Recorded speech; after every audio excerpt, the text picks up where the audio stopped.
Clinical psychologist बनना है, लेकिन आरसीआई इतने गाइडलाइंस लेके आ रहे हैं कि अब समझ ही नहीं आ रहा है करे क्या एज अ साइकोलॉजी स्टूडेंट।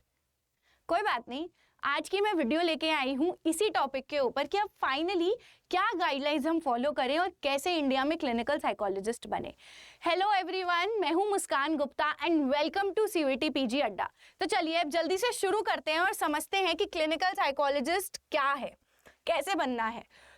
थोड़ी सी बैक स्टोरी ना क्लिनिकल साइकोलॉजिस्ट बनने की ये है कि जब तक हमारी न्यू एजुकेशन पॉलिसी नहीं आई थी 2020 में, उससे पहले सिंपली आपको एमफिल परस्यू करनी थी, एमफिल इन क्लिनिकल साइकोलॉजी, और आप क्लिनिकल साइकोलॉजिस्ट बन सकते थे।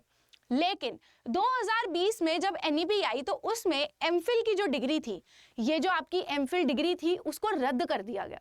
ना ही सिर्फ साइकोलॉजी में बल्कि इन सारी फील्ड्स में, इंग्लिश, इकोनॉमिक्स, हिंदी, लिटरेचर, सारी फील्ड्स में एमफिल की डिग्री को बंद कर दिया गया। लेकिन कुछ कुछ फील्ड्स ऐसे बच गए जहां पे एकदम से बंद नहीं किया जा सकता था।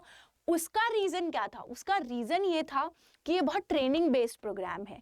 अब उसी में एमफिल इन क्लिनिकल साइकोलॉजी और एमफिल इन रिहैबिलिटेशन साइकोलॉजी, दो ऐसे कोर्सेज रहे जो बंद नहीं हुए, जिसके ऊपर कंटिन्यूअसली कोई नए नोटिसेस आते रहे, रिविजन्स आते रहे। तो अब अल्टीमेटली जो हमारा एमफिल का रिवीजन आया, हम उसके बारे में बात करेंगे। तो जो ये एमफिल है, हमारी जो क्लिनिकल साइकोलॉजिस्ट बनने का एक प्रोसीजर है, वो हमारा रेगुलेट होता है रिहैबिलिटेशन काउंसिल ऑफ इंडिया के द्वारा। ठीक है, जब आप इनकी डिग्री परस्यू करते हैं तो आपको एक रजिस्ट्रेशन नंबर मिलता है, जिसके बाद आप all over the India practice कर सकते हैं एज अ क्लिनिकल साइकोलॉजिस्ट। क्योंकि जब हम एमफिल की बात कर रहे हैं, हमारी क्लिनिकल साइकोलॉजी में एमफिल एक ऐसी डिग्री है जिसके अंदर हम सिर्फ थीसिस नहीं कर रहे हैं, हम सिर्फ एक रिसर्च नहीं कर रहे हैं।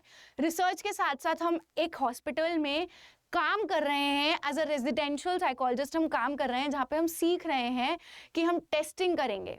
ठीक है, आप साइकोलॉजिकल टेस्टिंग सीखते हैं, आप न्यूरोसाइकोलॉजिकल टेस्टिंग सीखते हैं, आप डिसऑर्डर्स को डिटेल में पढ़ते हैं, आप थेरेपी देना सीखते हैं, आप पेशेंट्स सीखते हैं। तो ये एक ओवरव्यू रहता है कि आप पूरा ओवरऑल एमफिल की डिग्री में करते क्या है। इसीलिए एकदम से रद्द नहीं की जा सकती थी। तो इसीलिए इस नोटिस में लिखा है कि आपकी जो एमफिल क्लिनिकल साइकोलॉजी है 2024 से 25 और 25 से 26 के एकेडमिक ईयर तक चलेगी। यानी कि ये वाला जो साल है वो आखिरी साल है जब आपको कॉलेजेस में, यूनिवर्सिटीज़ में एमफिल देखने को मिलेगी। उसके बाद आरसीआई अपना नया प्रोग्राम लेके आया है जिसको हम बोलते हैं masters of arts in clinical psychology. तो क्या ये वही रेगुलर प्रोग्राम है जो आप लोगों ने, मैंने परस्यू किया है? जी नहीं। कई स्टूडेंट्स को लगता है कि उन्होंने तो masters of arts clinical psychology कर ली है, तो क्या वो भी क्लिनिकल साइकोलॉजिस्ट बन गए? ऐसा नहीं है। ये जो डिग्री है ये अलग है। ये डिग्री हमारी आरसीआई द्वारा कंडक्ट करी गई है और इसके नोटिस में देखिए साफ साफ लिखा है in place of present MPhil clinical psychology. यानी कि जो अभी के टाइम पे एमफिल क्लिनिकल साइकोलॉजी है उसका नाम चेंज करके इन्होंने masters of arts in clinical psychology किया है। और ये जो मास्टर्स ऑफ आर्ट्स आपको देखने को मिलेगा, इसमें हमेशा मेंशन होगा कि ये आरसीआई रेगुलेटेड प्रोग्राम है। क्योंकि जब आप ये प्रोग्राम परस्यू कर लेंगे उसके बाद आपको एक रजिस्ट्रेशन नंबर मिलेगा जिसके थ्रू आप ऑल ओवर इंडिया प्रैक्टिस कर सकते हैं। ये इसका डिफरेंस है। बाकी करिकुलम, बाकी सारी चीज़ें सेम रहती हैं, जो प्रैक्टिस है, जो ट्रेनिंग है, इट रिमेन्स द सेम। फर्क सिर्फ इतना आ जाता है, ठीक है, नाम का फर्क आता है। तो अब इसमें क्वेश्चन आता है एलिजिबिलिटी क्या होगी, क्योंकि जब से एनईपी आई है कोर्स के ड्यूरेशन भी बहुत ज़्यादा चेंज हो गए हैं। तो अब इसमें जो ड्यूरेशन रहने वाली है, 3 तरीके से मैं आपको बताने की कोशिश करूंगी। जो सबसे पहला है, मान लीजिए हम एक बहुत ट्रेडिशनल पाथ फॉलो करते आ रहे हैं, जैसे कि मैंने की है। मैंने 3 साल की बैचलर्स करी है, फिर मैंने 2 साल की मास्टर्स करी है। ठीक है, तो अगर आपने 3 साल की बैचलर्स करी है और उसके बाद आपने 2 साल की मास्टर्स करी है, तब आप इसके लिए अब एलिजिबल हो जाते हैं। आप क्या करेंगे, आप इनके यूनिवर्सिटी में जाएंगे, मतलब जो भी यूनिवर्सिटी आपकी होंगी, यूनिवर्सिटी में एंट्रेंस देंगे, फिर आपका इंटरव्यू होगा एंड देन आपका एडमिशन हो जाएगा।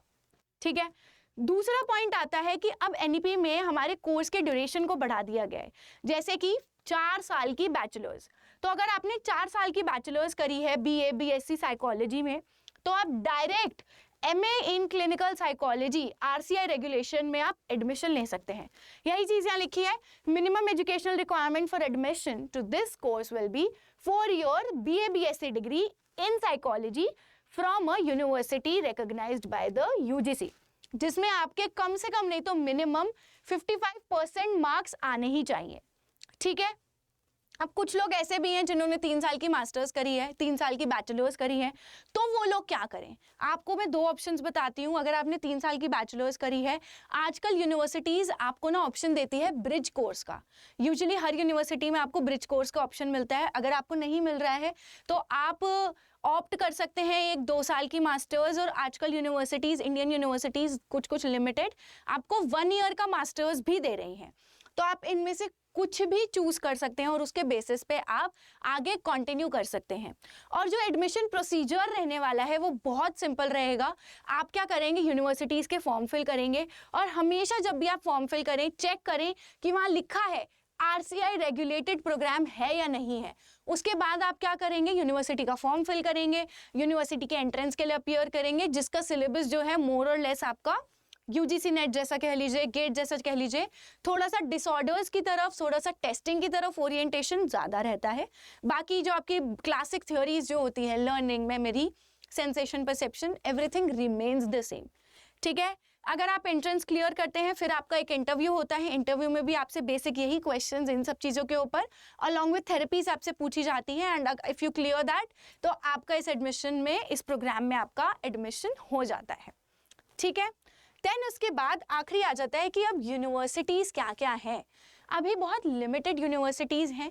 मैंने आप लोगों के लिए ये लिस्ट बनाई है जिसमें हमारी यूनिवर्सिटीज़ हैं Manav Rachna, Gurugram university, JSS medical college, Mahatma Gandhi college जो हमारा जयपुर में है, सावित्रीबाई फूले यूनिवर्सिटी, छत्रपति शिवाजी महाराज यूनिवर्सिटी है हमारी, लवली प्रोफेशनल यूनिवर्सिटी है। एमिटी के जितने कैंपसेस हैं हमारे, नोएडा, गुड़गांव, कोलकाता, इन सब जगहों पे MA क्लिनिकल साइकोलॉजी जो न्यू प्रोग्राम है, RCI रेगुलेटेड प्रोग्राम है, ये ऑफर किया जा रहा है। तो आप वहाँ पे फॉर्म फिल कर सकते हैं, एडमिशन ले सकते हैं। GD Goenka university, Apex Institute of Special Education, and then आपका यहाँ पे ये देश भगत यूनिवर्सिटी। सो इन सब यूनिवर्सिटीज़ में है। अगर आप चाहते हैं कि मैं आप लोगों के साथ ये PDF शेयर करूं तो आप नीचे कमेंट कर दीजिए, एंड साथ में आप मेरा ये टेलीग्राम ज्वाइन कर सकते हैं। यहाँ पे आपको सारे अपडेट्स मिलेंगे साइकोलॉजी से रिलेटेड। बाकी आपके कोई भी डाउट्स हो कि आप क्लिनिकल साइकोलॉजी में या साइकोलॉजी इन जनरल, तो आप कमेंट सेक्शन में बता सकते हैं, पूछ सकते हैं, मैं खुद आपको जवाब दूंगी। मिलते हैं नेक्स्ट वीडियो में। Bye bye.